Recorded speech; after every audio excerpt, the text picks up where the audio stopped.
High বন্ধুরা, আমরা এখন কেদারনাথের দিকে যাচ্ছি। ওটা হচ্ছে অলকানন্দার সামনে বয়ে আসছে। আমরা ঘোড়ায় চেপেই যাচ্ছি। আমার মেয়ে সামনে আসছে, আমি মাঝখানে আছি, আমার গিন্নি তার পেছনে আছে। সুন্দর করে অলকানন্দা বয়ে যাচ্ছে, ঠিক আছে। আমরা কেদারনাথের দিকে আস্তে আস্তে উঠছি ঘোড়া করে। কেন 22 কিলোমিটার রাস্তা, প্রচণ্ড খাড়াই রাস্তা। ওটা আমরা যেতে পারবো না হেঁটে, খুবই কষ্টকর। আমার মেয়ের শরীরটা খারাপও হয়ে গেছিলো, প্রচণ্ড জ্বর। মেয়ে এসেছে, এটাই আমাদের অনেক ভাগ্য ভালো।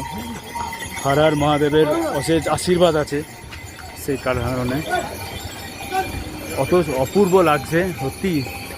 কেদারনাথ, জয় শ্রী কেদার। আপনারা আসুন, দেখুন, পরে আবার ভিডিও হবে, ঠিক আছে। আরও সুন্দর সুন্দর ভিডিও আছে।